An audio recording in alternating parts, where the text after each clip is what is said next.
Welcome back to my channel, where real story takes its time. Let's get into it. My name's Todd. I'm 31, and for the last few months, my life has felt like one long test of patience.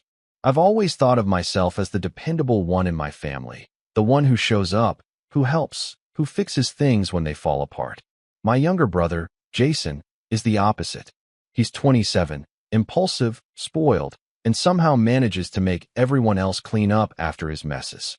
Growing up, our parents never really held him accountable.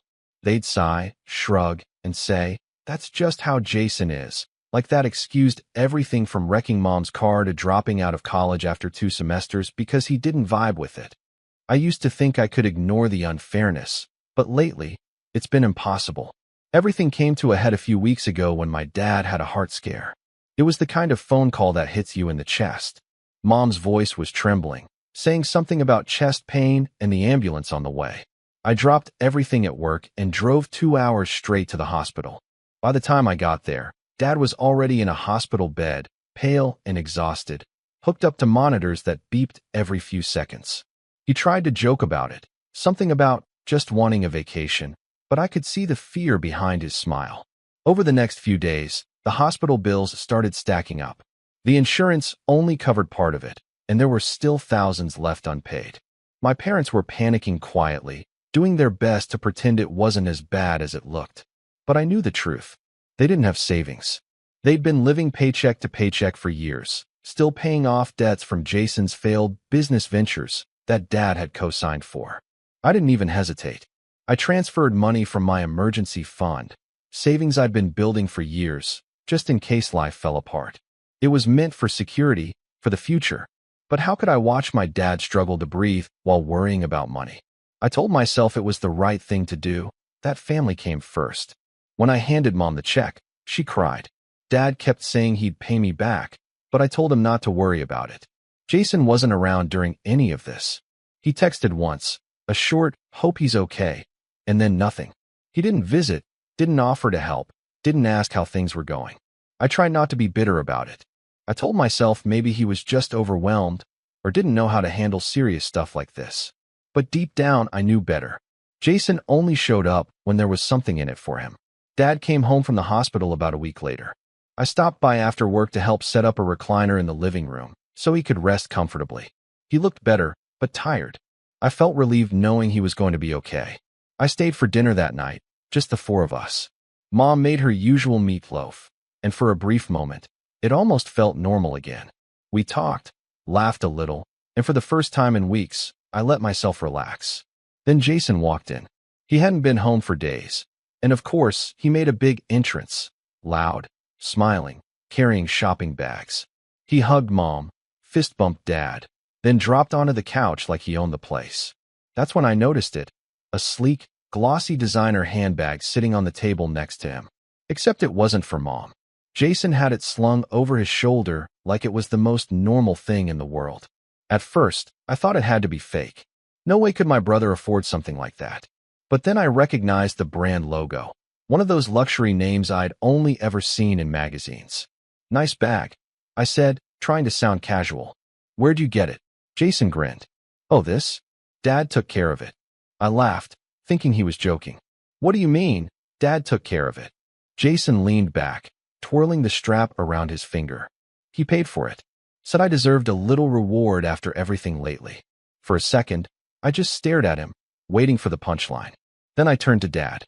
He looked suddenly uncomfortable, avoiding my eyes. "With what money?" I asked slowly. No one said anything. The air got heavy.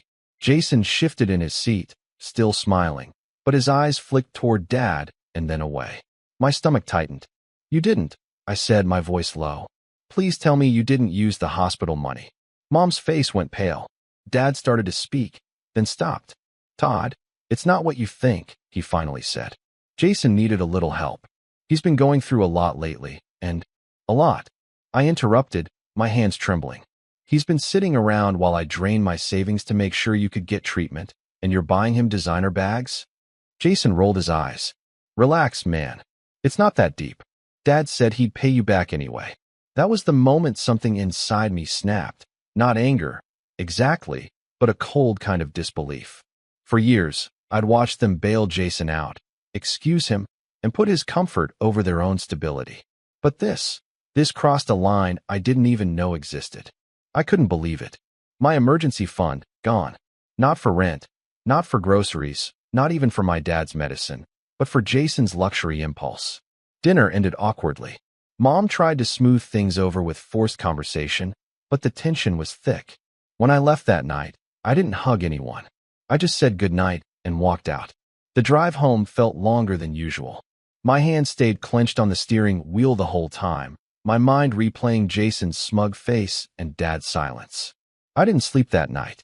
I kept thinking about all the times I'd stepped up for them, helped pay for car repairs, sent money when Dad's hours were cut, helped Jason move into his apartment after another failed roommate situation. I'd done it all willingly because I thought we were family. I thought they appreciated it. But apparently, to them, my hard work was just another resource to be drained whenever Jason wanted something shiny. The next few days, I tried to distance myself. I didn't call or visit, but the silence didn't sit right with me. I needed to understand how they could justify it, how Dad could look me in the eye and say he didn't have money for his own hospital bills, then turn around and hand Jason thousands for a handbag. A week later, I decided to stop by again, unannounced. The moment I walked through the door, I could feel the tension.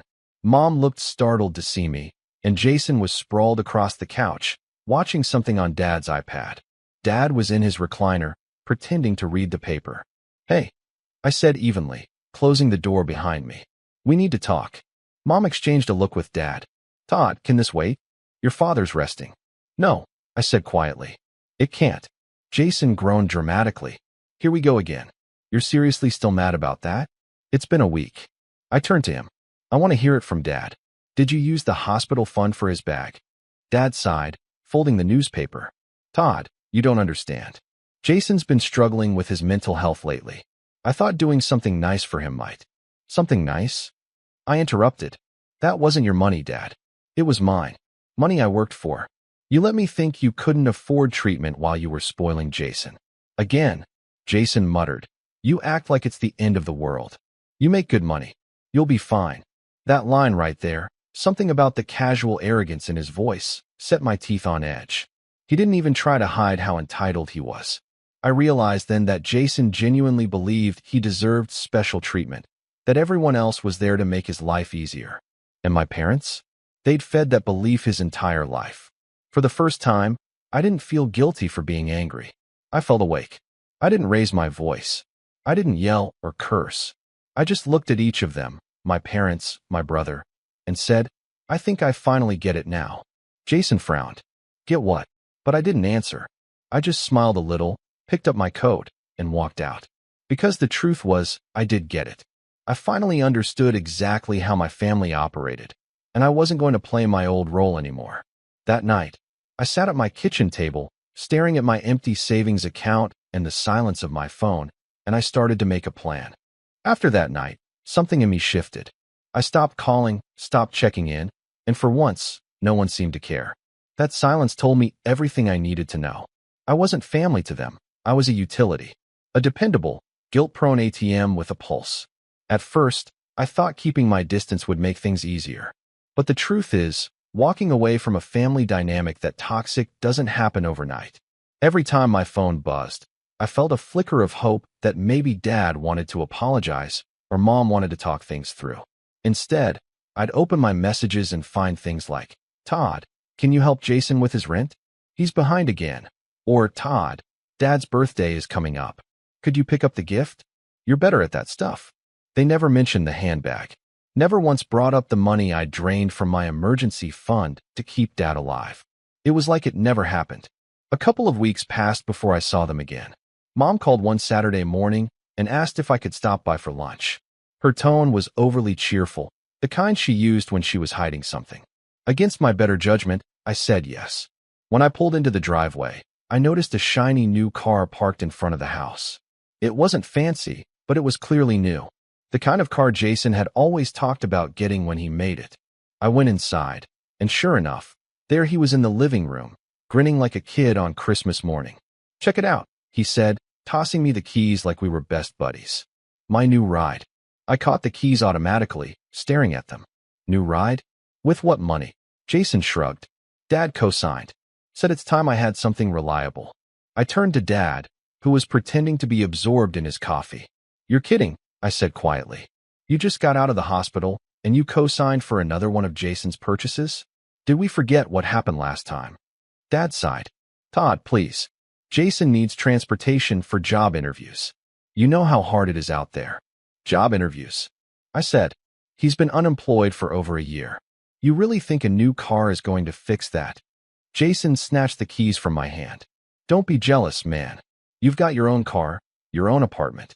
Let me have something nice for once. I almost laughed at that. Let me have something nice. Like the endless stream of handouts, favors, and second chances hadn't been enough. Mom jumped in before I could respond.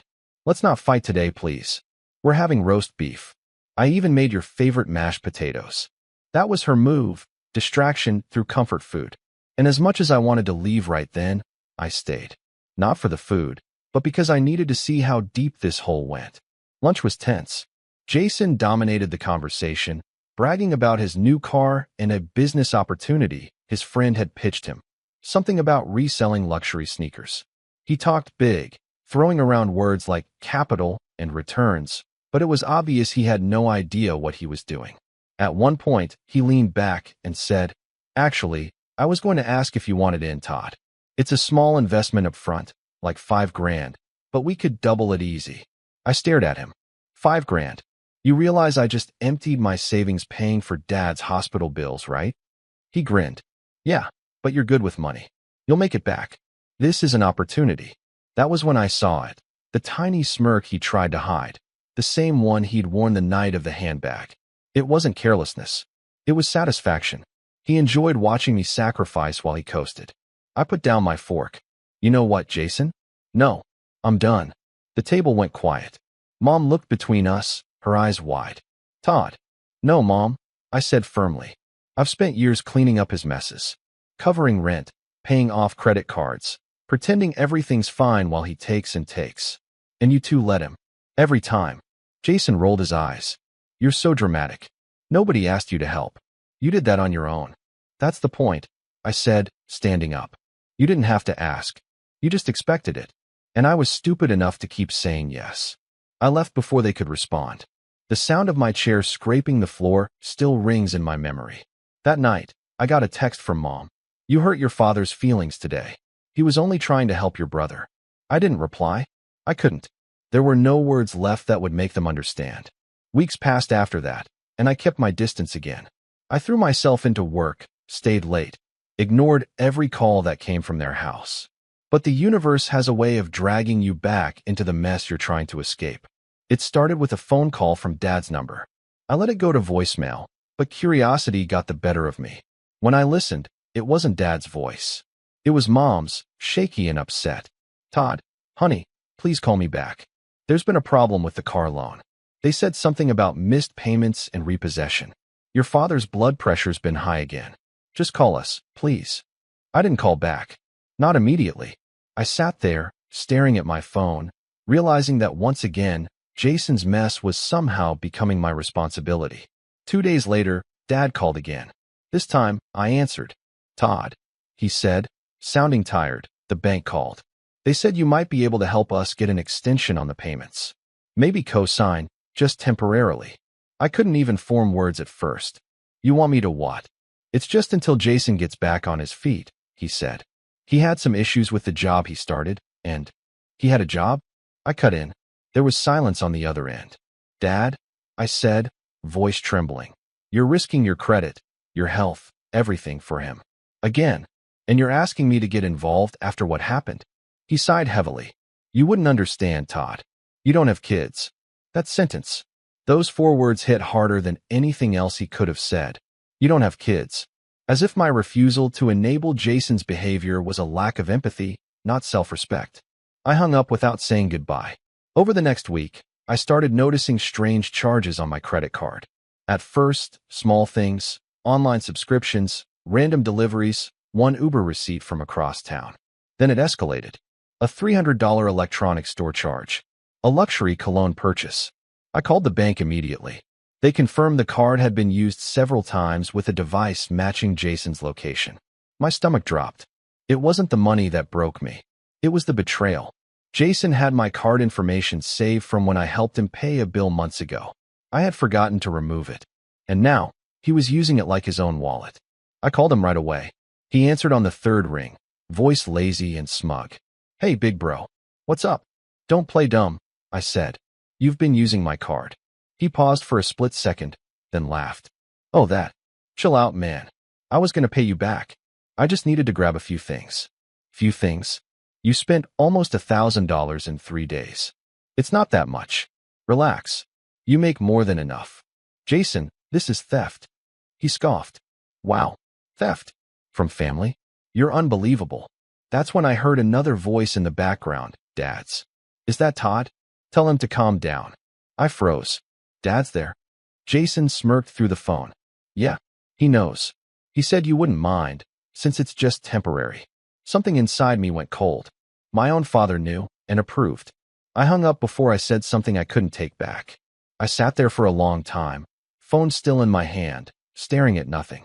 That was it. The breaking point. The exact moment when whatever emotional thread still connected me to them finally snapped. I canceled the card, filed a fraud report, and froze every account linked to my name. I blocked Jason's number, then Mom's, then Dad's. But I knew that wasn't the end. Not yet. People like Jason and parents like mine don't just let go of their favorite source of money and guilt. And I was right. 3 days later, there was a knock at my door. When I opened it, Mom was standing there, clutching her purse, eyes red. Behind her, Jason leaned against my car, arms crossed, smirking. "We need to talk," Mom said softly. "You've taken this too far." I just stared at her, my pulse pounding. "Too far? You froze your father's accounts," she said. "Do you know how stressful this has been for him? Jason can't even make his car payments now." I stepped aside slightly, my tone calm but sharp. "Good. Maybe he'll learn what it's like to live with consequences." Jason scoffed. "You think you're better than us now? Because you've got a little money? You're pathetic." I didn't respond. I just held his gaze, steady and silent, until his smirk started to fade. Mom reached for my arm. "Todd, please. Your father's health." "Don't," I said quietly. "Don't use his health to manipulate me again. You all made your choices." Jason muttered something under his breath, but I didn't care enough to ask what it was. I closed the door in their faces. That night, I couldn't sleep. I sat in the dark, replaying every moment of the last few months. Every time I'd said yes when I should have said no. Every time I'd mistaken obligation for love. And that's when I made my decision. They wanted to use me for money? Fine. They'd see what it was like when I stopped being the reliable one. Because I had access to more than money. I had something they didn't, proof. Proof of the fraudulent charges, the shared accounts, the car loan Dad couldn't afford, and the transfer trail that led straight from my emergency fund to Jason's luxury purchases. And I knew exactly what to do with it. After that last confrontation, I felt hollow. It wasn't just anger that I carried anymore. It was a mix of betrayal, exhaustion, and the eerie clarity that came when you realize the people who are supposed to have your back have spent years treating you like a tool. For days, I barely spoke to anyone. I stayed home from work when I could, only leaving for groceries and necessities. My apartment, usually neat and functional, felt suffocating. The walls seemed smaller, the air heavier. I'd replay every memory with my family over and over. The hospital, the handbag, the car, the stolen money, and each replay made my chest tighten more. I hit rock bottom that week. Not because I lost money, though that stung, but because I realized how much of myself I'd given away to people who didn't care. I had let my identity be defined by my usefulness to them. Every favor, every sacrifice, every sleepless night felt wasted. I felt stupid for expecting gratitude, for thinking blood should mean more than entitlement. My mind kept circling the same question. Why did I keep giving to people who didn't even notice me? The first real step out of that darkness came unexpectedly. I was scrolling aimlessly through a social media feed when I stumbled across an old freelance project I'd done a few years ago. I'd helped a small local business build their website, and they had tagged me in a post celebrating a milestone. The compliments, the gratitude, the recognition, it hit me like a wave. I realized that outside of my family, There were people who genuinely valued my skills and efforts. For the first time in months, I felt a spark of pride, something untainted by guilt or manipulation. That night, I dug out old projects, contracts, and ideas I'd shelved because I didn't have time while helping my family. I started small, contacting old clients, setting up profiles on freelance platforms, updating my portfolio. I told myself it was only a distraction from the emotional mess at home, but secretly, I knew this was the start of reclaiming my life. Over the next few weeks, I threw myself into work like a person possessed. I worked nights, weekends, whatever it took. And slowly, things began to change. New clients started coming in. I landed a couple of bigger projects that paid better than I expected. Each completed project, each satisfied client, was a reminder that I could provide value and be appreciated, and that it didn't have to come with strings attached. I started to rebuild my savings, this time keeping a closer eye on what was mine and not letting anyone near it. At the same time, I began to heal emotionally. Therapy helped, though I resisted it at first. It was hard to admit that years of ingrained habits, being the responsible one, the helper, the backup plan, had shaped my life in ways I hadn't fully understood. But talking through it, analyzing patterns, I started to see a clear path forward. I began journaling, writing down not only my frustrations, but also my hopes. I kept a running list of my accomplishments, the small victories that reminded me I was capable of more than just cleaning up after Jason. But even as I grew stronger, my family's presence lingered, like a shadow I couldn't ignore. Jason didn't stop. He started posting pictures of new purchases online, flaunting things I could barely afford even after months of saving. My parents, predictably, commented, praising him, celebrating him. Every tag, every post, every "look what Dad did for me" notification burned like salt on a wound. I realized that direct confrontation wouldn't work anymore. They were too entrenched in their patterns, too comfortable in their entitlement. So I decided to go quiet, to rebuild my life silently, out of their sight. I stopped answering calls, stopped checking social media. I cut off every subtle avenue they had to manipulate me. I also started networking professionally. I reached out to old colleagues, attended local business events, even volunteered for a couple of community projects where I could showcase my skills. Slowly, my reputation grew. People respected me, trusted me, wanted to work with me. The thrill of being valued for what I actually offered, rather than for what I could give for free, was intoxicating. But the real turning point came when I realized I didn't just want to rebuild financially or professionally. I wanted to reclaim my self-worth. I started a strict budget, separating savings, investments, and discretionary funds.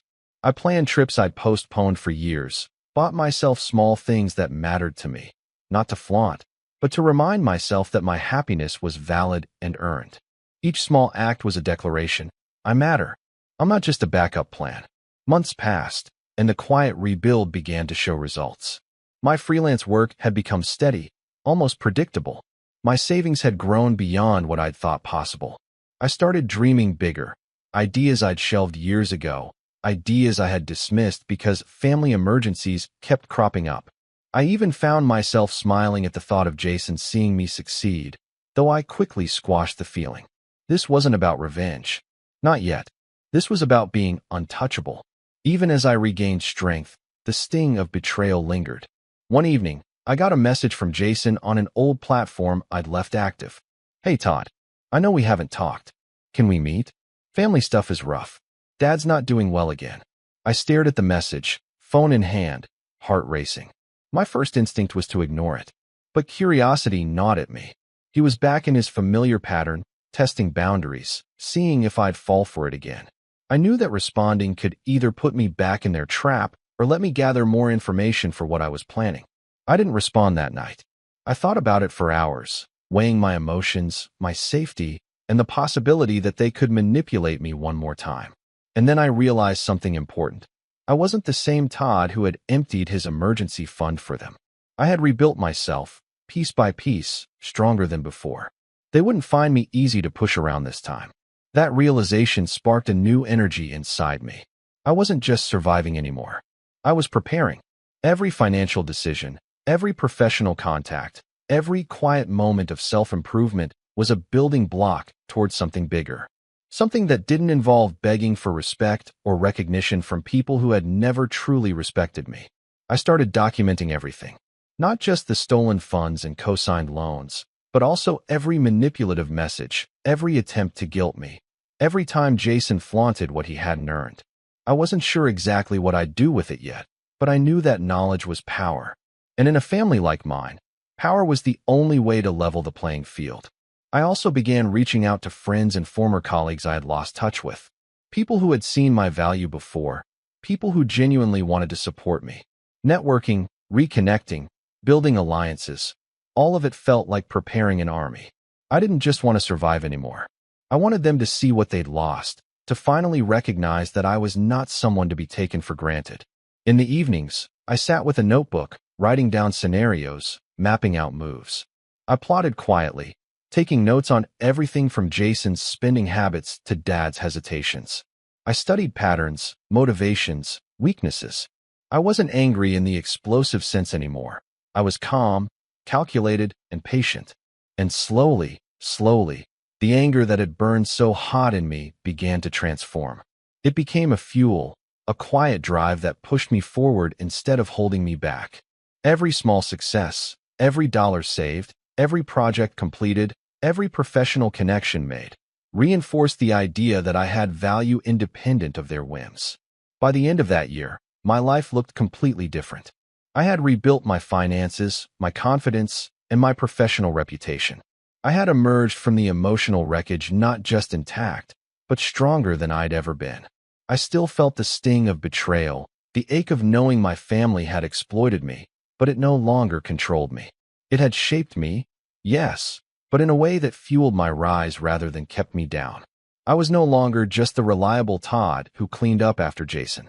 I was Todd, the one who had been underestimated, dismissed, and manipulated, and yet had come out on top, quietly, deliberately, and undeniably stronger. And that's when I realized the final, crucial step. Strength and self-worth alone weren't enough. Knowledge, evidence, and careful strategy were the keys to finally reclaiming not just my dignity, but my control over a family that had never truly respected me. By the time I entered the 4th month after everything went south, I was operating on a different level. Calm, calculated, and strategic, not reactive, not desperate, just deliberate. The anger that had once consumed me had evolved into a quiet determination. I had spent the last months rebuilding my finances, my confidence, and my professional life, and now it was time to prepare for what I knew was coming. I wasn't going to confront Jason or my parents recklessly. That would have been amateurish. No, this was going to be precise. They had underestimated me for years, and now I had the advantage. The first thing I did was gather information. I went back over every transaction, every bill, every impulsive purchase Jason had made, starting with the handbag. I had screenshots, receipts, and bank transfers. I cross-referenced them with Dad's statements, tracking where my emergency fund had gone, where the fraudulent card charges had occurred, and how they had managed to justify or obscure them. I compiled it all into one massive, detailed spreadsheet. This wasn't just about exposing them. It was about understanding patterns, who made decisions, how they manipulated each other, and where the cracks in their armor were. Next, I began quietly testing the boundaries. I started asking Jason casual questions over texts, presenting myself as if I'd forgiven him, as if I had no memory of the card incidents. His responses were telling. He immediately slipped into old habits, bragging about new purchases, complaining about financial setbacks, and subtly hinting at expectations that I would help out again. Each message, each brag, each careless slip of information was fuel for my plan. I saved every word. I copied every conversation, creating a digital paper trail that would be impossible for them to deny. Then came the networking phase. I reached out to former colleagues, mentors, and clients, people I trusted. Not because I needed help to get Jason or Dad in trouble, but because I wanted a support network in place in case things escalated. I even spoke with a financial advisor, framing it as personal asset management. But in reality, I was strategizing ways to protect myself and create leverage if I needed it. Every step was about preparing for the day I'd reclaim my dignity in a way that couldn't be ignored. I also began to observe my family in subtle ways. I stopped going over in person, of course, but I paid attention to patterns. Jason's spending habits, his reliance on Dad's credit, the way Mom enabled him, and Dad's internal conflict between wanting to protect Jason and fearing confrontation with me. Each observation gave me a sense of timing, when they were most vulnerable, when they would let their guard down, and when I could strike without warning. I even tested small provocations. I would mention a potential business opportunity or investment in passing, enough to get Jason excited, enough to make him reveal more than he intended. For instance, I casually asked if he'd thought about selling some of his luxury items if he needed quick cash. The subtle frustration in his reply, the indignation, the assumption that I'd be obligated to bail him out, told me exactly where his ego and sense of entitlement were most fragile. Meanwhile, I quietly upgraded my own resources. My freelance projects were paying off better than expected, and I was able to invest in tools and services that increased my efficiency and control. I bought new tech, software, and analytics tools that allowed me to track and manage my finances with a precision I had never had before. Everything I acquired was also an insurance policy, not against Jason per se, but against the kind of blind trust and loyalty my parents had always expected from me. At the same time, I cultivated patience. I didn't rush. I knew that revenge in its most effective form required timing. I couldn't act while my emotions were raw. If I did, it would look like a tantrum, something Jason could dismiss, something my parents could manipulate or excuse. I needed them to underestimate me entirely, to continue thinking I was still the same compliant, reliable son and brother who had always said yes. They had to believe I was harmless, fully under their control, while all the while I quietly prepared the groundwork for the eventual fallout. Then came the perfect opportunity, the thing I hadn't planned for but had been waiting to appear. Jason was planning a lavish weekend getaway with his friends, completely unaffordable, of course. He'd bragged about it over text to Mom, telling her that Dad had handled the details. I knew that meant money was being shifted around somewhere, probably from accounts I had previously secured or had access to. It was the perfect test of his assumptions. Would he spend recklessly without even realizing I had reorganized the finances? Or would he start to notice the cracks in his golden narrative? I spent days monitoring the situation. Every purchase confirmation, every hotel booking, every car rental. I tracked them meticulously. I learned which accounts he was using, where he was leaving paper trails, and how confident he was that no one could touch his indulgences. He was reckless, predictable, and gloriously careless, exactly the way I wanted him. I also used this time to refine my approach to Dad and Mom. I wrote long, detailed notes to myself on how they typically rationalized decisions, how they excused Jason's behavior, and where they might fold under pressure. Mom's guilt triggers were clear. Dad's need to preserve appearances was equally obvious.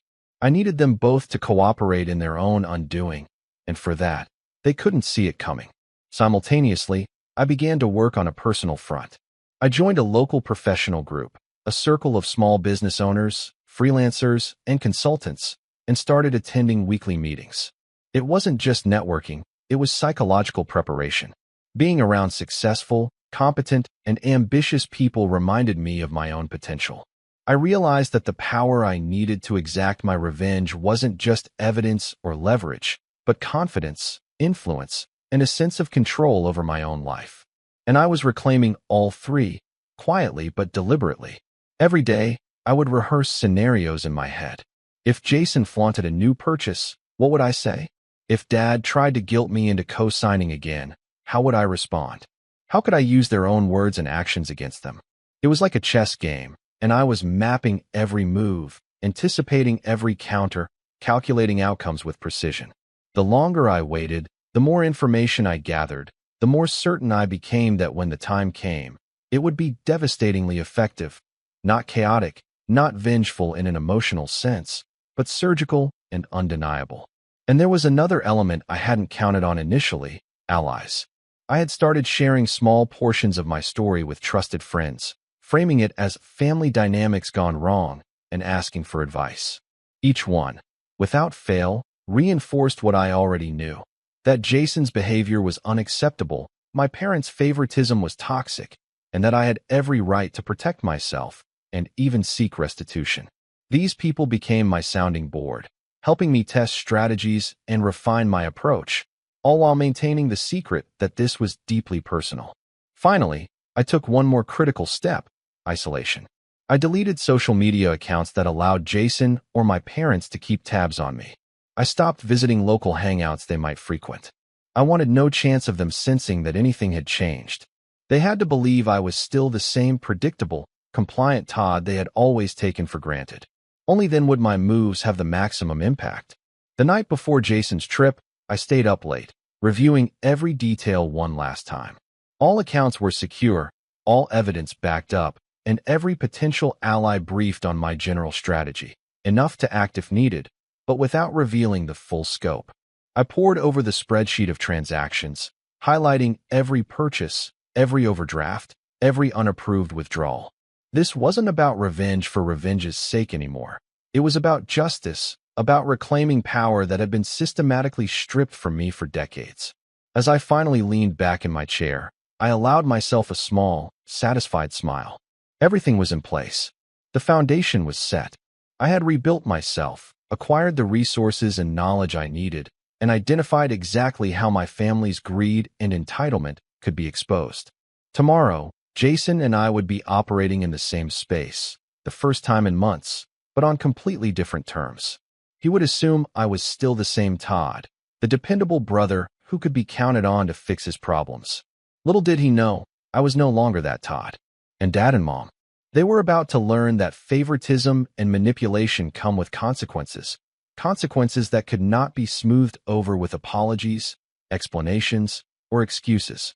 I finally felt the thrill of anticipation, not malicious joy, but a quiet, calculated certainty that everything I had built, every lesson I had learned, every ounce of patience I had cultivated, was about to pay off. It was time to act, not yet with emotion, not yet with confrontation, but with the perfect setup, the right conditions, and the knowledge that when the moment came, it would be irreversible. I went to bed that night with a sense of calm purpose, knowing that the days ahead would finally tilt the scales in my favor. I wasn't just preparing to respond anymore. I was preparing to win. The morning of Jason's trip arrived like a ticking clock, each moment amplifying the quiet satisfaction I felt. I woke early, made coffee, and reviewed my plans one final time. Every detail had been anticipated: accounts, evidence, communication, leverage. Nothing was left to chance. Jason had no idea what was coming, and that was the beauty of it. He was still walking around thinking he controlled the narrative. I started with the finances. Over the past weeks, I had quietly shifted certain joint accounts, secured overdraft protections, and implemented alerts that would immediately flag any unauthorized transactions. Jason thought he could access funds for his trip without consequence. He couldn't. I had created a virtual minefield, and the moment he tried to touch it, the alarm would trigger. Next, I prepped the evidence dossier. Every purchase Jason had made over the last year that I had helped facilitate, handbags, cars, luxury sneakers, even flights and vacations, had been documented. Receipts, bank statements, screenshots of texts, and emails were all compiled neatly. But I didn't just document them. I arranged them chronologically, connecting each purchase to the specific account or credit line that had been manipulated, showing the clear chain of misappropriated funds. I included Dad's approvals, Mom's complicity, and Jason's own casual boasts. It was airtight. The third piece was communication. I drafted a carefully worded email to Jason, Mom, and Dad, making it clear that I had all the evidence and that I was no longer willing to be the family ATM. I didn't rant or yell. I didn't threaten without substance. I simply laid out the facts, attached supporting documentation, and stated my terms: reimbursement of the stolen funds, acknowledgement of responsibility, and an understanding that future financial interactions would require mutual consent, or none at all. I saved the email as a draft. Timing was everything. The perfect opportunity came when Jason called to confirm his itinerary. He bragged about the hotel upgrades, the excursions, and how Dad had everything covered. I kept my voice casual, pretending nothing had changed. "Sounds fun," I said. "Are you sure Dad wants to cover all that?" "Oh, don't worry about it," he said. He knows I'm responsible. It's fine. That was my cue. I hit send on the email. Within seconds, the notifications pinged across their devices. I knew that as soon as Mom and Dad saw the spreadsheet and receipts, their illusion of control would shatter. And as for Jason, I imagined the smugness draining from his face as he realized that every brag, every casual assumption, every entitlement-fueled demand had been documented and exposed. Within minutes, my phone started buzzing. First, an email from Jason. "Todd, what is this?" Then from Mom. "Todd, we need to talk. Please remove this." And Dad. "Son, we can fix this. Let's discuss." I smiled. I didn't reply. I let them stew. A few hours later, I received a call from a local financial institution. Someone had flagged irregularities with the accounts, and they wanted verification. I confirmed the facts calmly, presenting everything in a neutral, professional tone. They froze the accounts, preventing any further access. Suddenly, Jason's luxury weekend plans were halted. No hotel bookings, no excursions, no extravagant spending. Jason's messages grew frantic. "This is ridiculous. You can't do this," Dad said. I ignored him. Then, my parents' calls came. I picked up Mom's. She was tearful, panicked. "Todd, please. You don't understand." Jason didn't know, he just assumed. "I understand perfectly," I said quietly, every word measured. "I understand that for years, you've prioritized his comfort over fairness, over honesty, over the truth. I understand that you've expected me to sacrifice everything to make up for his entitlement. And I understand that none of you ever considered my perspective or my limits." There was a pause. I could hear her ragged breaths. "Todd, please." "No, Mom. Please isn't enough anymore. You all need to see the consequences of your choices. Every purchase Jason bragged about, every dollar misused, every expectation placed on me, it's documented. And it's not going away." By the end of that call, Mom was reduced to pleading, Dad was silent, and Jason's confidence had evaporated entirely. I didn't yell. I didn't berate them. I simply stated facts and let the weight of their own actions crush them. Over the next few days, the fallout was immediate. Jason couldn't access any of the frozen funds, and his weekend plans collapsed. He texted me repeatedly, alternating between threats and desperate pleas. I responded once, curtly, explaining the conditions for reinstating access, full reimbursement of all misused funds, a written acknowledgement of responsibility, and the promise that he would never assume I'd bail him out again. Mom and Dad had no choice but to comply. They scrambled to find ways to reimburse me, using savings accounts I hadn't frozen. They argued, negotiated, and begged, but the leverage was entirely in my hands. For the first time, I saw them humbled. The illusion that they could control or manipulate me was gone. Jason, of course, tried to fight it at first. "You're overreacting, Todd. You've always been dramatic." "Not overreacting," I replied. "Accountable. And you're finally going to learn that actions have consequences." It took 2 weeks of tense negotiations, but by the end, they had transferred a substantial portion of the misused funds back to me. I left a portion frozen as insurance for future interactions, a reminder that I was no longer an automatic safety net. The satisfaction wasn't in revenge for revenge's sake. It was in the calm, precise execution. They couldn't deny it, argue with it, or spin it. Everything was documented, factual, and undeniable. They had been arrogant, entitled, and careless for years, and the consequences had finally caught up with them. A week later, I visited my apartment, now significantly more secure financially, and looked at the stacks of documents and digital files I had prepared. I felt a quiet sense of victory, not just over them, but over the part of myself that had allowed this pattern to continue. I had rebuilt my life, my finances, and my self-respect. I had turned the tables, not with chaos or malice, but with intelligence, patience, and calm determination. I didn't gloat. I didn't call to boast. I simply sat at my desk, sipping coffee, thinking about how far I'd come. For years, I had been invisible, undervalued, and exploited. Now, I was in control, untouchable in ways they couldn't comprehend. Jason tried to make jokes later, trying to regain some semblance of superiority, but I simply smiled politely and changed the subject. He was a grown man, yet he was forced to confront the consequences of his entitlement.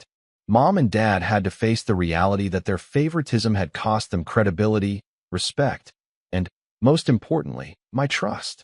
That night, I went to bed knowing one thing for certain. I no longer owed them anything. No money, no apologies, no second chances. And if they thought they could manipulate me again, they would be sorely mistaken. For the first time in years, I felt truly free, not just from financial burdens, but from emotional chains that had kept me tied to people who never respected me. The calm, quiet revenge had been executed perfectly, and the satisfaction wasn't loud or explosive. It was steady, undeniable, and deeply satisfying. I had taken back my life. And as I looked around my apartment, at the life I had built with my own hands, I smiled, knowing this was the last time they would ever underestimate Todd. It was over. I never thought I'd be the kind of guy writing one of these posts, but here I am. My name's Oscar, I'm 32, and if you had told me 2 months ago that my marriage, something I genuinely believed was built on loyalty and trust, would unravel in a single afternoon, I would have laughed in your face. I'm not some hot-headed type who looks for drama. I'm the quiet one, the peacemaker, the kind of man who works long hours, brings home flowers every now and then, and tries to avoid unnecessary arguments. My wife, Megan, used to joke that I was too calm for my own good. I used to think that was a compliment. Now I'm not so sure. Megan and I had been together for almost 8 years, married for 5. We met through mutual friends at a barbecue, back when we were both struggling 20-somethings trying to figure life out. She had this energy about her, this way of making every room feel lighter. I was drawn to her instantly, like most people were. She talked a lot, laughed loudly, and always seemed to know what to say. I was quieter, more of a listener than a talker, and she liked that about me. Said I grounded her. But over the years, that same quietness started to bother her. I could feel the shift, little remarks like, "You never get mad about anything," or "Do you even care enough to fight for us?" It confused me, because I did care. I just thought being calm was my way of showing love, not indifference. We lived in a small suburban neighborhood, not too fancy, but comfortable enough. I worked in IT, mostly from home, and Megan worked part-time at her sister's boutique. Her family was complicated. That's the nicest way I can put it. Her mom, Lorraine, was the kind of woman who could make you feel 2 inches tall with just a smile. Always meddling, always just asking questions. And her younger sister, Paige, followed right in her footsteps, entitled, smug, and very aware that she was Lorraine's favorite. I tried to stay civil with them, but from the start, they made it clear they didn't think I was good enough for Megan. They'd make snide comments about my job, or about how Megan could have done better. Megan used to brush it off, saying that was just how her family was. But the more I saw of them, the more I realized just how they were disrespectful without consequences. The first hint that something was really wrong came on a Thursday afternoon. One of those gray, nothing special days that ends up changing your entire life. I was in my home office, finishing up a report when Megan's phone buzzed on the counter behind me. Normally, I wouldn't think twice about it, but it buzzed again. And again. 5, 6 times in a row. Rapid fire. Out of habit, I glanced over and saw the name flash across the screen, Paige. Now, that wasn't strange on its own. They were close, but the message preview caught my eye. It said, "Did you tell him yet?" followed by another. "He's going to find out eventually." That sent a chill straight through me. I didn't touch her phone, but the curiosity and dread that washed over me were instant. My stomach knotted. Megan came home about 20 minutes later, humming like everything was normal. She walked into the kitchen, kissed me on the cheek, and started talking about dinner plans. I tried to act casual, but I couldn't stop thinking about those messages. So, after a few minutes, I asked, "Hey, what did Paige want? She's been blowing up your phone all afternoon." The way she froze told me everything I needed to know. It was just half a second, a flicker, but it was enough. She quickly forced a smile and said, "Oh, it's nothing. She's being dramatic again." But her tone was tight, her voice higher than usual. I didn't push it right away. I just nodded and let her talk. Still, something inside me had shifted. That small moment of hesitation didn't feel like nothing. It felt like a wall between us had cracked, and whatever was behind it was about to come crashing through. Over the next few days, she acted weird. Defensive. Short-tempered. She'd get irritated if I asked where she was going or when she'd be back, even though I'd never been the controlling type. "I don't need to check in with you every second," she snapped one evening when I simply asked if she wanted to have dinner together. I didn't even argue. I just said, "All right," and went back to what I was doing. But that seemed to make her angrier, like my calmness was the problem again. Then came the weekend. Her family invited us over for what they called a casual dinner. I almost didn't go, but Megan insisted, said it would mean a lot to her mom. I went, though I already knew it would be another evening of backhanded compliments and passive-aggressive jokes. And sure enough, Lorraine didn't disappoint. As soon as we sat down, she looked at me and said, "Still working from home, Oscar? Must be nice to do nothing all day." Paige laughed so hard she nearly spilled her wine. Megan didn't defend me. She just looked down and pretended to be busy with her plate. That's when I noticed something else. Paige kept glancing at Megan with this smug little smirk, like they shared some secret joke I wasn't in on. I caught it more than once. And every time, Megan's face tightened a little more. My instincts were screaming that something wasn't right, but I stayed quiet. I've always believed that people reveal themselves if you just give them enough space. And that night, I was right. When we got home, Megan went straight to shower. While she was in the bathroom, her phone buzzed again on the nightstand. I didn't want to look, but I couldn't stop myself. It was Paige again. "You can't keep this up much longer." He's not stupid. My heart started pounding. I sat there staring at the screen, torn between confronting her and waiting to see what she'd do next. I didn't want to jump to conclusions, but something inside me, the same gut feeling that made me check the phone in the first place, told me I was about to uncover something I'd never be able to unsee. The next morning, Megan left early, saying she had to help her mom with something at the boutique. But I couldn't shake the feeling that she was lying. I waited about 20 minutes, then got in my car and drove toward the shop.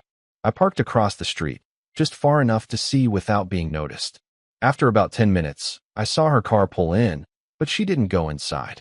She stayed parked. Then another car, a black SUV I didn't recognize, pulled up beside hers. My chest tightened as a man got out. I couldn't see much from where I was, but I saw her step out too, smiling, her body language instantly different. Open. Familiar. She touched his arm, laughed, and leaned in. That was all I needed to see. I didn't storm over or make a scene. I just sat there, hands gripping the steering wheel, every emotion imaginable fighting inside me. Anger, heartbreak, disbelief. But under all that, something colder settled in, a strange, quiet resolve. I watched them for a few more seconds, then started the car and drove home. That evening, when she walked through the door, she acted like nothing happened. She kissed me on the cheek, asked about dinner, and started scrolling on her phone. My pulse was hammering, but I kept my voice steady when I said, "How was your day at the boutique?" She froze, just for a second, like before. Then she smiled and said, "Fine. Busy." I looked at her for a long moment and said, "You sure that's where you were?" That's when it happened, the moment that shattered any illusion I had left. She laughed, not nervously, not guiltily. She laughed like it was a joke. Then she looked me straight in the eye and said, "You're not going anywhere, Oscar. Don't be dramatic." Something in me snapped, but not in the way she expected. I didn't yell. I didn't accuse. I didn't even ask for an explanation. I just stood up, walked to our bedroom, and pulled out a suitcase. The sound of the zipper made her stop laughing. "What are you doing?" she asked, half amused, half wary. I didn't answer. I started folding my things, shirts, jeans, the essentials, and placing them neatly in the suitcase. But when I opened the drawer and pulled out the small black envelope I'd been hiding for months, her face changed completely. The color drained from her cheeks. That envelope contained something she never thought I'd know about, something she'd worked hard to keep hidden. And when she saw me place it carefully in the suitcase, her laughter died instantly. That was the moment she realized the game was over. When Megan's face drained of color, I knew I'd hit something raw. She tried to play it off at first, brushing her hair back like she hadn't just gone pale as a ghost. "What's that?" she asked, pretending to sound curious, but her voice had that edge to it, the one people get when they're terrified of the answer. I didn't say anything. I just placed the black envelope on the bed and zipped up half the suitcase. My silence seemed to get under her skin more than shouting ever could. She started pacing, arms crossed, voice rising with every word. Oscar, seriously, what are you doing? You're overreacting. You always take things too far. That line hit me like déjà vu, because it wasn't the first time she'd said it. Every time I caught her lying or noticed something off, that was her go-to. You're overreacting. It was her shield, her way to twist the situation so I'd start questioning myself instead of her. But not this time. When I finally spoke, my voice came out calm. Too calm. You might want to stop pretending, I said quietly. You know what this is.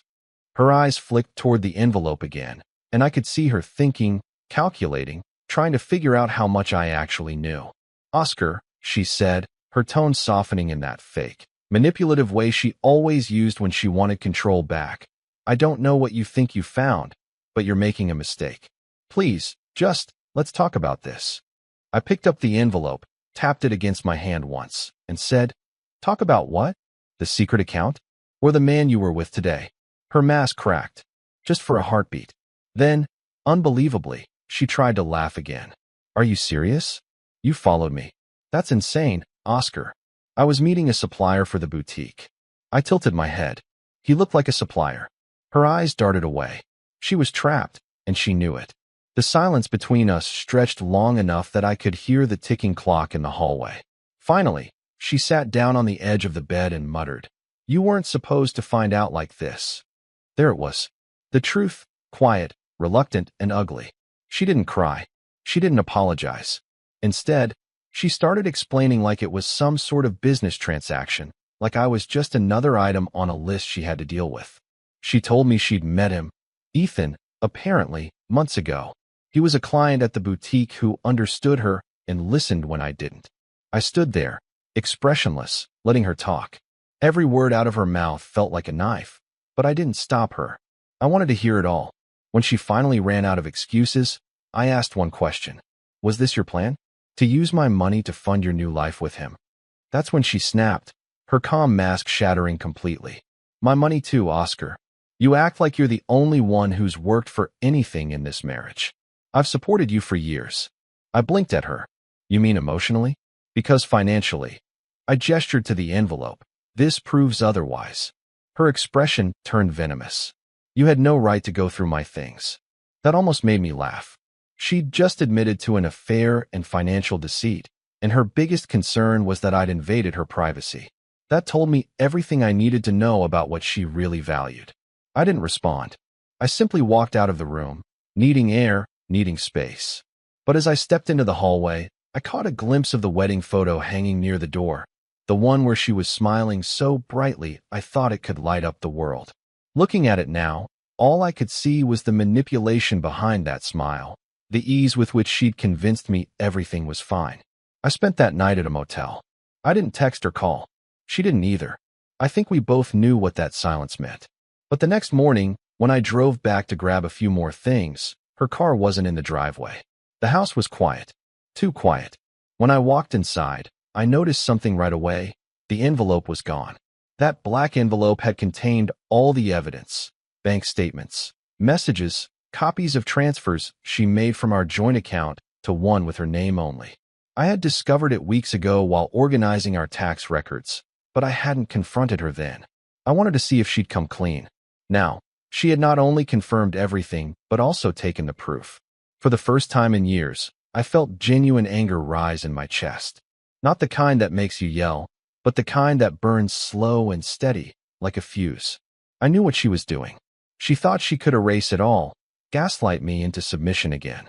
Over the next week, Megan's mask began to crumble completely. She moved out temporarily, claiming she needed space, but still showed up uninvited to the house, demanding access to certain things, her furniture, her jewelry, even her car, which, by the way, was under my name. I didn't stop her right away. I let her take what she wanted while I took notes, literal notes, documenting everything she said and did. Because by that point, I wasn't just reacting anymore. I was planning. The tension between us grew sharper with every encounter. Her family got involved, of course. Lorraine called me one evening, pretending to be concerned. She said Megan was confused and that I shouldn't make rash decisions. Then, within 2 minutes, she started guilt-tripping me. You know, Oscar, Megan gave up a lot to be with you. She could have married someone with real prospects, but she chose love. Don't throw that away because of a little mistake. A little mistake. That's what she called it. I almost hung up, but then Lorraine said something that made everything click. You've always been too sensitive, Oscar. That's why Megan felt like she couldn't be honest with you. It wasn't just Megan.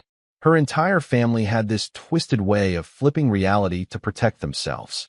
If they hurt you, it was because you misunderstood. If they betrayed you, it was because you overreacted. And if you stood up for yourself, you were the villain. Over the next few days, Megan and Lorraine began working together. I'd hear whispers in town, people saying things like, "Poor Megan, I heard Oscar just left her out of nowhere." They were rewriting the story, painting her as the victim and me as the cold, distant husband. Even Paige got involved, posting cryptic quotes on social media about narcissists and toxic partners. The irony was almost laughable. Still, I stayed quiet. Because I knew something they didn't. I had backup copies of everything. The statements, the messages, even screenshots of Megan's texts to Ethan that I'd managed to retrieve from our cloud account before she wiped her phone. I didn't want revenge, at least not yet. I wanted the truth out there. But I also wanted it to hurt when it came out. The real breaking point came 2 weeks later. Megan showed up at the house again, this time with Lorraine and Paige in tow. I was sitting in the living room when I heard the door open. Lorraine's voice carried through the hall before I even saw her. "Oscar, we need to talk." I stayed seated. "About what?" Megan appeared behind her, arms crossed, eyes narrowed like she was walking into battle. "About you trying to ruin my life," she said. I frowned. "I think you managed that on your own." Lorraine's eyes widened in feigned shock. "How dare you talk to my daughter like that? After everything she's done for you." Paige chimed in from behind. "Wow, no wonder she cheated. Look at you, still playing the victim." That was the first time anyone had said it out loud. Cheated. The word hung in the air, heavy and real. Lorraine glared at Paige for saying it so bluntly, but it was too late. I turned to Megan and said, "So that's the story now? You cheat, you lie, you drain our account, and somehow I'm the bad guy." Lorraine stepped forward, her voice dripping with false sweetness. "Oscar, dear, you've always had trouble handling conflict. Maybe if you were more attentive, Megan wouldn't have felt neglected." That was it. The moment something inside me finally broke. All those years of being dismissed, disrespected, talked over, it all came crashing down. I stood up slowly, my hands steady. "You know what's funny, Lorraine? You raised her to think she could do whatever she wanted and never face consequences. You taught her that manipulating people is easier than telling the truth. And now you're shocked she ended up exactly like you." Lorraine's face twisted, Megan's jaw dropped, and Paige let out a nervous laugh. "You don't know what you're talking about," Megan snapped. "You've been obsessed with controlling everything." I stepped closer, my voice low. "The only thing I've been obsessed with is keeping this family together while you were busy destroying it." The room went dead silent. Lorraine opened her mouth to speak, but I was done. I turned, walked to the bedroom, and pulled out the suitcase I'd packed days ago, the same one that had started all this. When I came back, I placed it by the front door and said, "You want the house? Take it. But before you do, you should check your email." Megan frowned. "What?" "Just do it," I said quietly. She hesitated, then pulled out her phone. As soon as she opened her inbox, I saw her face drain of color again, just like before. I'd sent the files, every last piece of evidence. Not to her, to someone else, someone she never expected. Her voice trembled as she whispered, "You didn't." After I hit send on that email, the house felt heavier than ever. The silence that followed wasn't the quiet of peace. It was the thick, suffocating stillness that comes when everything you thought you knew shatters. Megan didn't speak for what felt like an eternity. Lorraine hovered in the background, her posture rigid, like she was trying to make herself look taller, more intimidating, but it didn't work. Paige stood there too, phone clutched in her hand, probably realizing the chain reaction that email would start. I left the room slowly, walked to the kitchen, poured myself a glass of water, and just stared out the window. I didn't cry, didn't scream. I just let it settle. Because in that silence, in that stillness, I realized something I hadn't allowed myself to feel in years. I was free. Not free in the romantic, fairy tale sense. I wasn't suddenly happy, and I certainly wasn't healed, but free from the constant manipulation, the gaslighting, the daily emotional erosion that comes from living with someone who sees you as a tool to be used.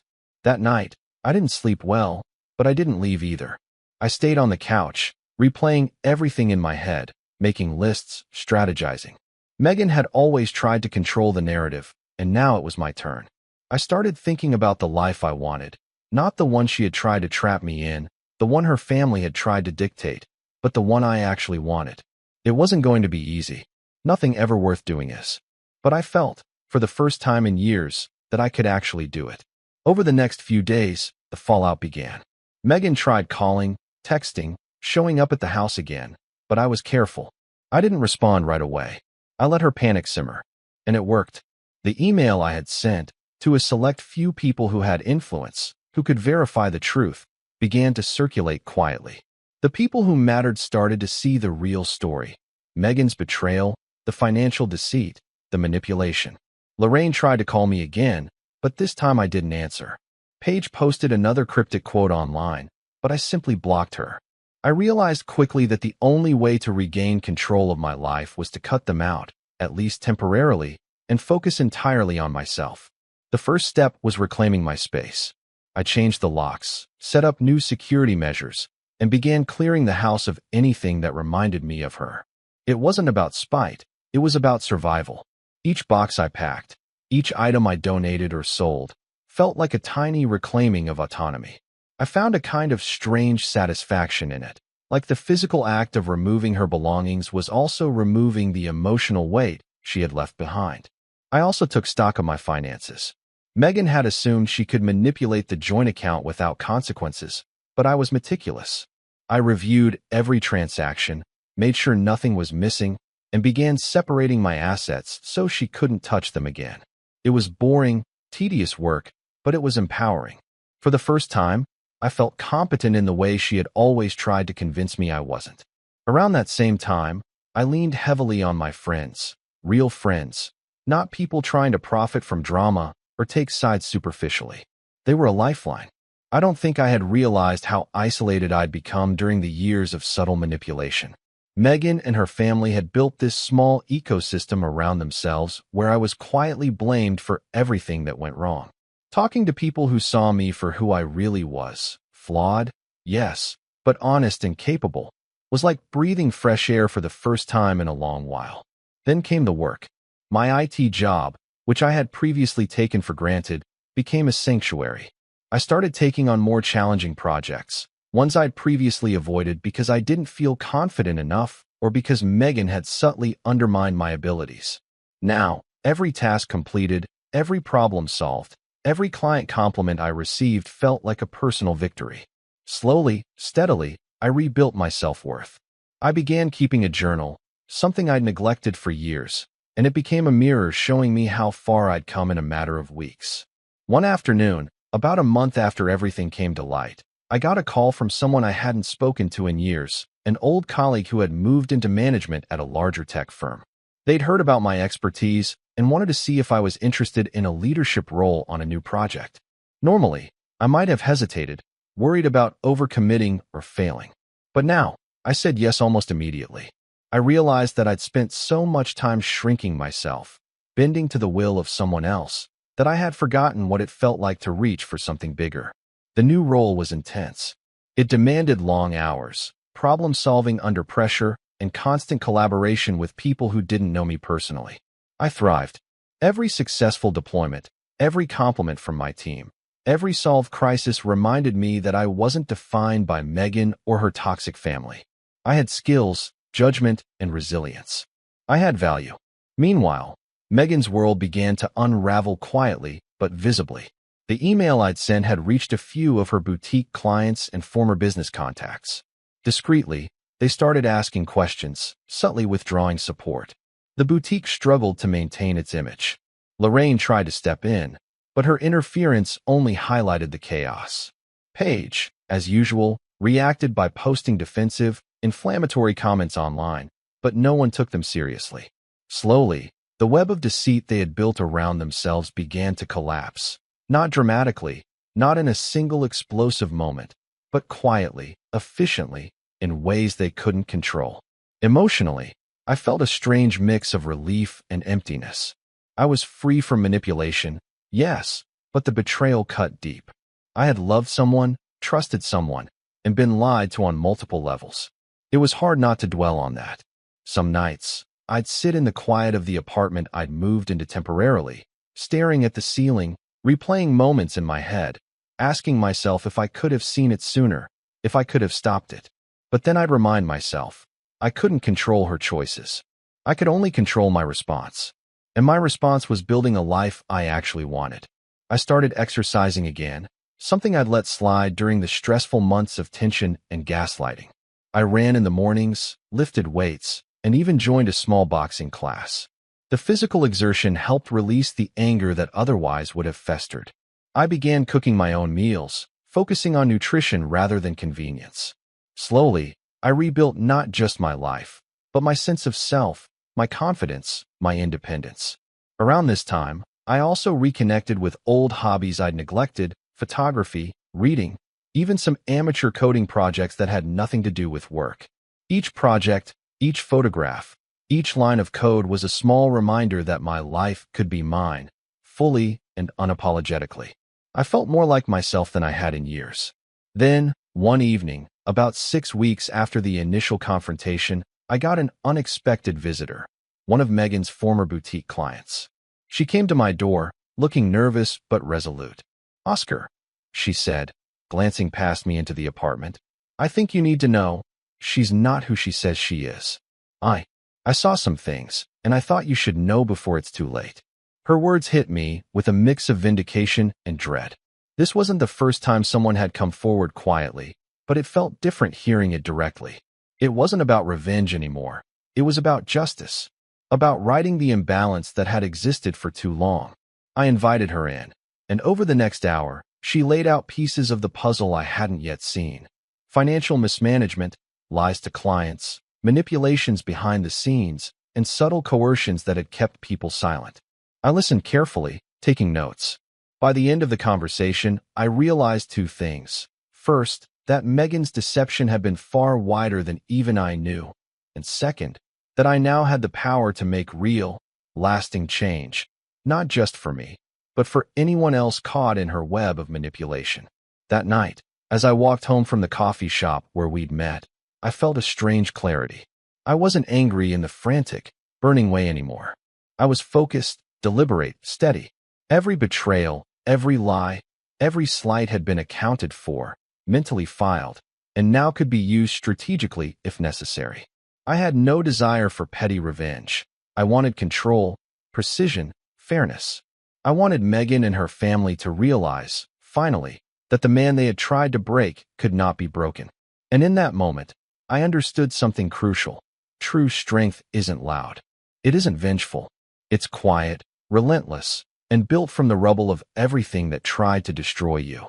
Megan and her family had underestimated me for years. They had assumed that my quiet nature meant weakness, that my calm demeanor meant passivity. I let them believe that.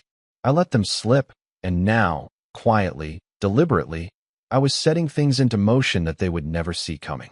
The first step was information. I couldn't act on assumptions or half-truths.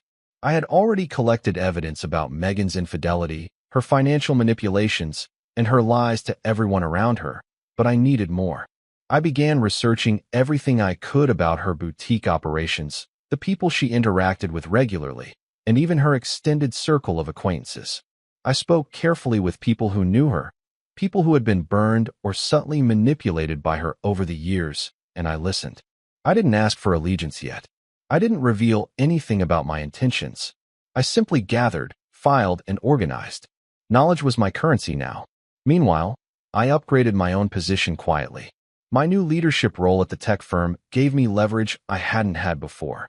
It wasn't just about money. It was about credibility and reach. I started networking strategically, reconnecting with contacts who could be useful in various capacities. The type of people who could influence opinion quietly but decisively. The type who could apply pressure without needing to be seen as vengeful. I was thinking 5 moves ahead, like a chess game, but I wasn't rushing. Patience was part of the plan. Physically, I continued to build myself. Morning runs became longer, heavier, boxing sessions tougher. My apartment became a base where I could strategize without interference. I even installed some home security upgrades, not just cameras, but data protection, alarms, and redundancies.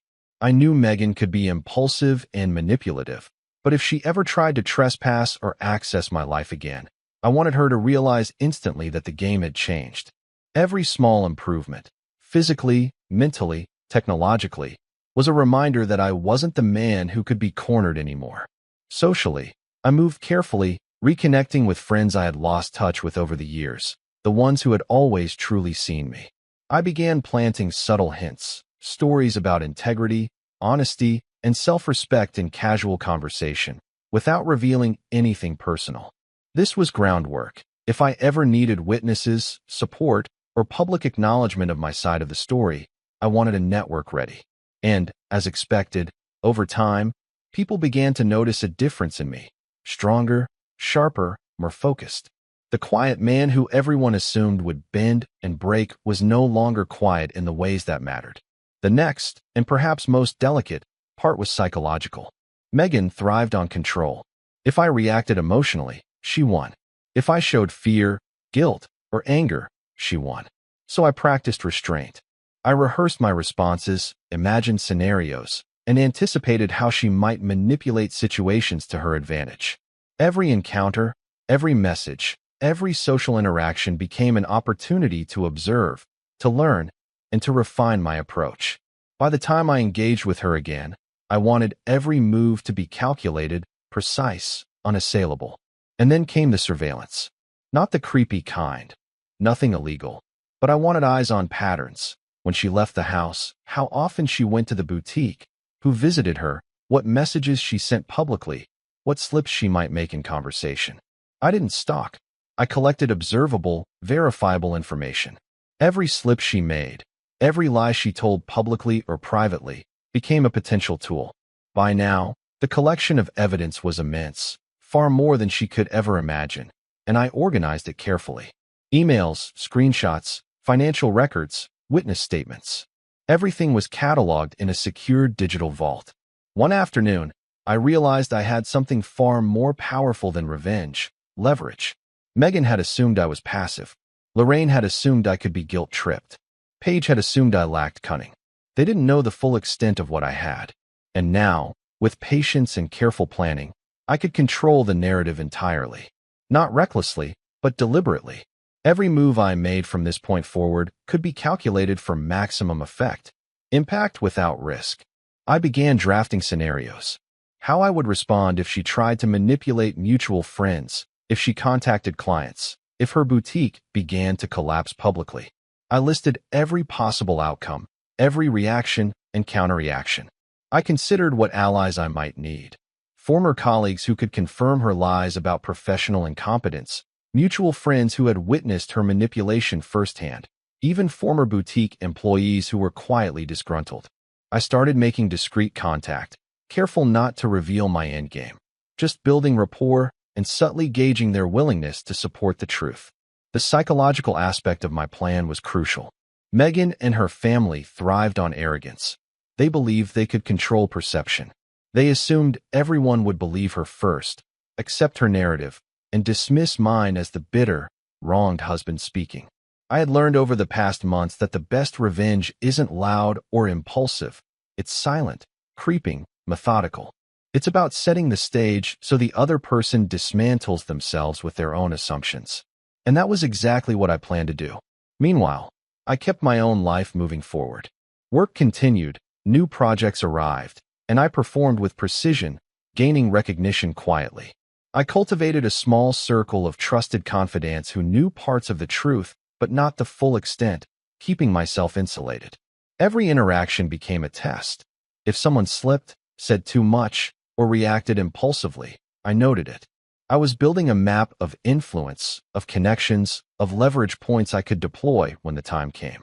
Every day, I checked on the boutique's public profile, discreetly observing Megan's social media, the reactions of clients, the subtle shifts in her business network. I noticed patterns, A client suddenly disengaged after noticing inconsistencies. A former employee started subtly posting complaints about management. A supplier questioned certain financial arrangements. Each small observation was added to my mental ledger. These tiny fractures were proof that the foundation she had relied on for manipulation and control was unstable, and I intended to show her just how unstable it really was. Then, there was the envelope, the initial black envelope that had started all of this. I had never opened it in the presence of anyone else. It had been my private ammunition. I reviewed it again, meticulously, making sure I understood every piece of evidence, every loophole, every vulnerability. I realized that timing would be critical. If I revealed too much too soon, Megan might regroup, manipulate, or discredit my claims. If I waited too long, I risked losing momentum. I needed the perfect moment, when her arrogance, overconfidence, and sense of untouchability were at their peak. And that's when it hit me. The upcoming boutique anniversary event, something Megan had been planning for months, was the perfect setup. It was public, it would be well attended by clients, friends, and even some local media. Megan would be in her element, basking in attention, confident that her public image was untouchable. If I timed it correctly, if I had the right people in place, if every piece of evidence was ready and verifiable, it would be impossible for her to spin the narrative. She would be exposed, publicly and undeniably, and there would be no room for denial. I began drafting the strategy in precise detail. Who needed to be alerted in advance? Who could be relied upon to corroborate the truth? Which documents would be revealed in what order? Every angle, every possible countermeasure she might take, every potential ally she could attempt to sway. I considered it all. This was no longer about emotion. It was about execution. As I prepared, I reflected on how far I'd come. Months ago, I was the quiet, ignored husband, the one everyone assumed would bend and forgive without question. Now, I was deliberate, patient, and precise. I had rebuilt myself physically, emotionally, financially, and professionally. And most importantly, I had reclaimed my power. Megan and her family had treated me as a passive fixture in their lives, someone to manipulate and dismiss. But I was no longer that man. I had transformed the betrayal, the heartbreak, and the humiliation into focus, strategy, and control. And soon, very soon, they would realize that the quiet man they had underestimated for years was not just back. He was unstoppable. The night of the boutique's anniversary event arrived, and I could feel the tension in the air without even stepping inside. Megan had spent weeks planning this showcase, inviting clients, suppliers, and a few local journalists to celebrate her success. She had posted teaser photos, shared videos, and built the illusion that her little boutique was thriving beyond anyone's expectations. In truth, I knew exactly how fragile it was. Every financial mismanagement, every client complaint, every missing invoice. I had documented it all. Every lie she'd told to secure her image was cataloged, verifiable, and ready to be exposed. I arrived early, wearing a tailored suit and carrying nothing but my phone and a small folder containing printouts of the most damning evidence. My plan was simple: precision, patience, and public truth.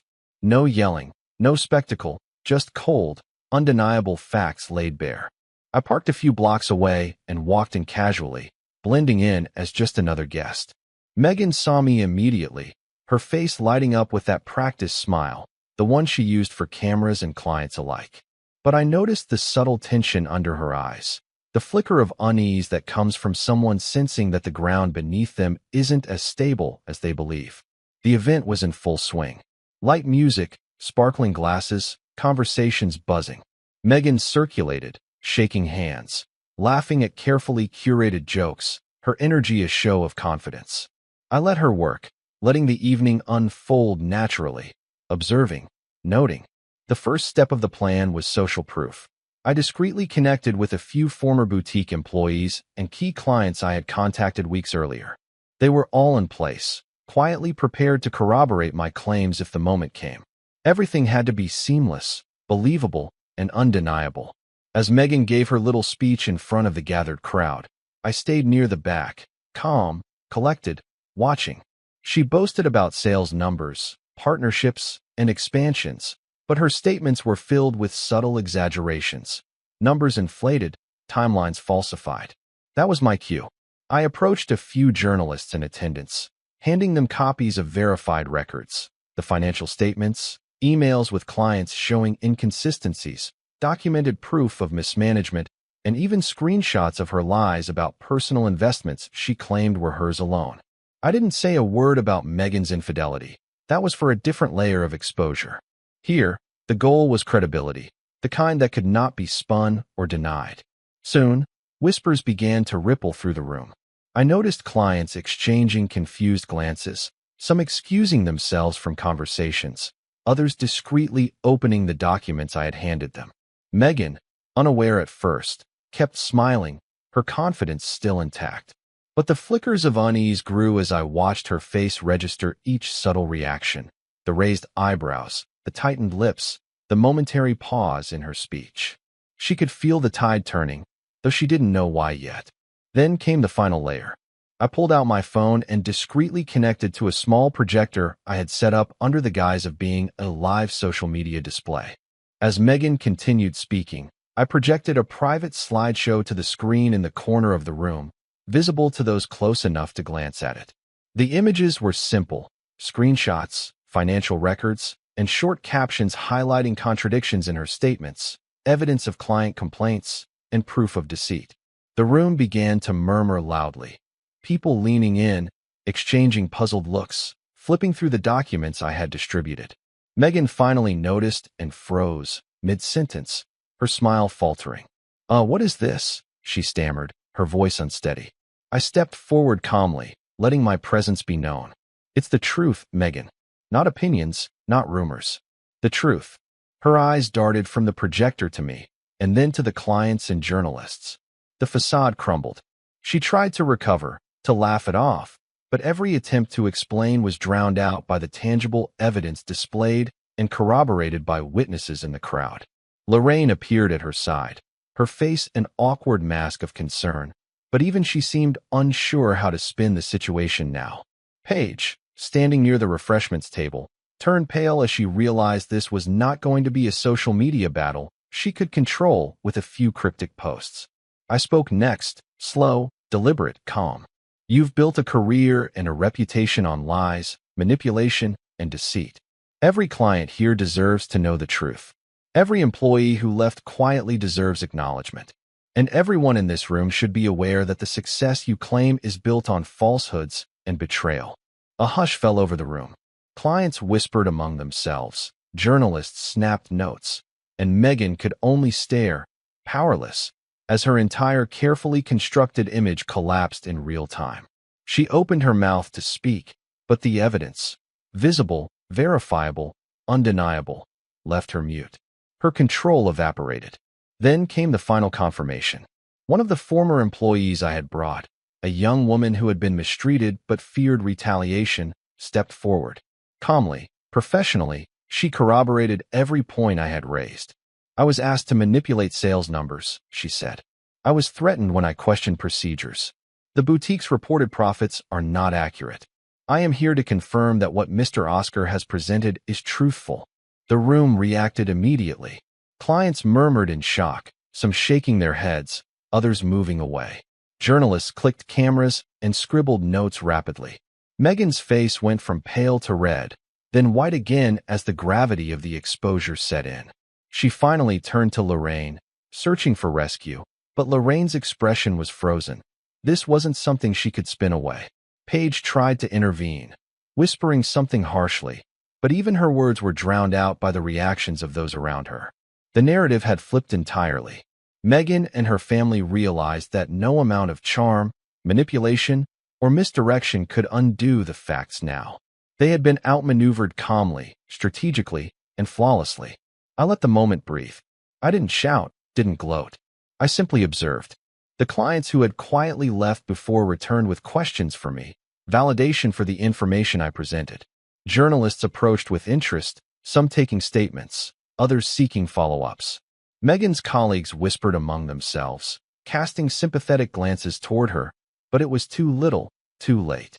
By the end of the night, the boutique's reputation was in tatters. Key clients had withdrawn commitments.